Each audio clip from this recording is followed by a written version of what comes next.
Beach Church! It's Friday again. Thank you for joining me. I hope you had a blessed week. Today's reading is Nehemiah chapters 10 through 13. And this is on the focus of the renewal of the covenant between the Israelites and God following their exile. So before we get started, let's talk about Nehemiah for just a moment. So who was Nehemiah?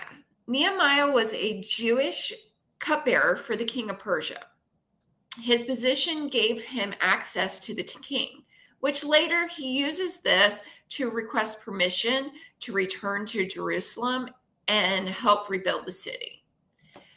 Upon hearing the dire conditions in Jerusalem, Nehemiah was deeply saddened and he was moved, and he prayed for guidance on how he could be utilized as an asset.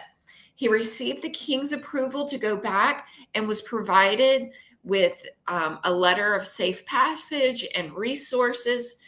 And then with the rebuilding of the walls, Nehemiah arrived in Jerusalem and took immediate action to assess the damage. And he organized and he rallied the troops. So that's a little bit about Nehemiah. So let's dive into chapter 10. The details in chapter 10 start with the sealing covenant by the leaders, the Levites, the priests. They committed to following God's law, including being against intermarriage, observing the Sabbath, supporting the temple.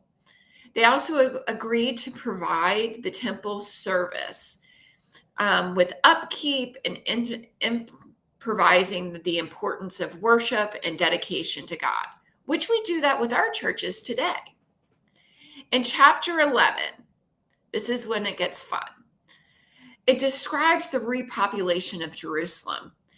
The leaders and portions of the people voluntarily settled back into the city, while others remained in the surrounding towns.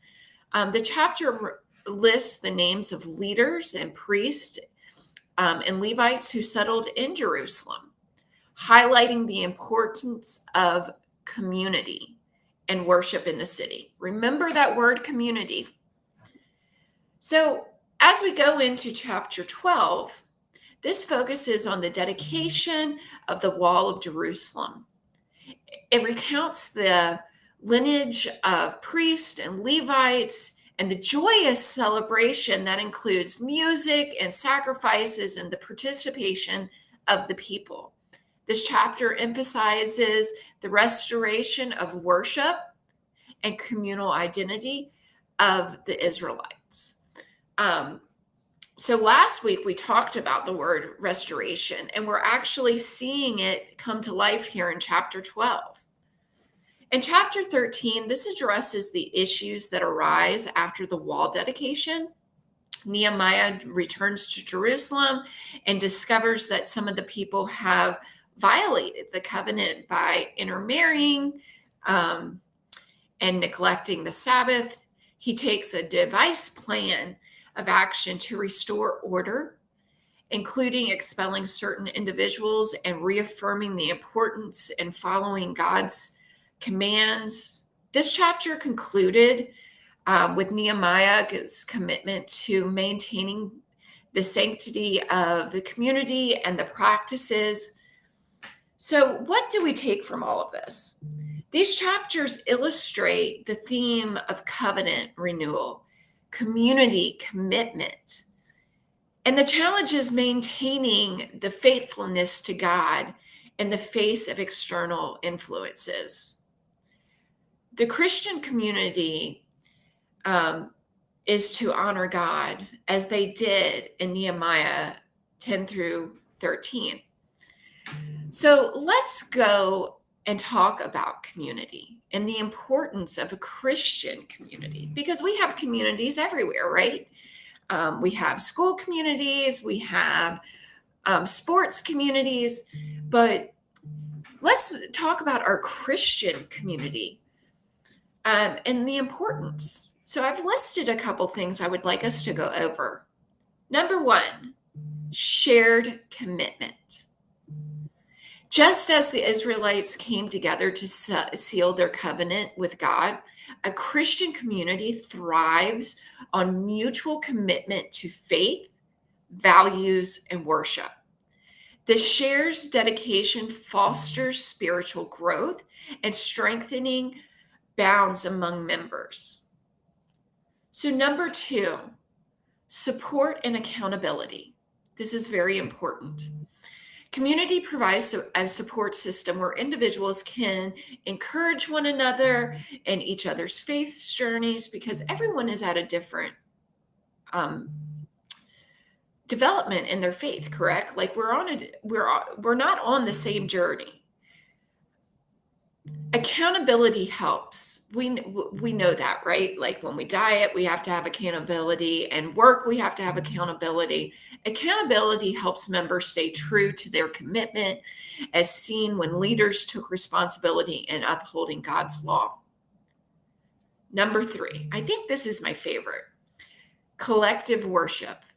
The joyous celebration during the dedication of the wall underscores the importance of communal worship. Coming together, worshiping strengthens faith and creates a sense of belonging. Number four, service and sacrifice. This is pretty hard, right? The Israelites pledged to support the temple and its services. In Christians' context, community members can honor God by serving one another and contributing to the church's mission and outreach. With Beach Church, we can help on Wednesday nights with food, providing food, or Sunday mornings, our first fruits, being part of the worship. And so if we have the community, if we're building this great community, which that's what we all should be doing, we need to look at ways to honor God. Covenant renewal, living by God's commands, engaging in community life. So engage in the community that you're building, celebrating together. So to celebrate in the community, and addressing challenges when issues arise, as they did back in Nehemiah's time. Addressing them collectively with grace is vital. Opening communication and seeking God's guidance can help resolve conflict and remain unified. So life happens, problems happen, but you have to address it, and you need to be transparent with your community about it. By fostering a strong Christian community and committing to honoring God through collective worship, service, and adherence to his teaching, and believers can create an environment that reflects the spirit that they had in Nehemiah's time and the covenant renewal. So, what I would like you to take from today is, just like back then, a faith Christian community is very vital in our journey with God. And we need to make sure that we are cultivating that and growing that, and we're doing it by honoring God. All right, Beach Church. Well, I hope you have a blessed Memorial Day weekend, and I will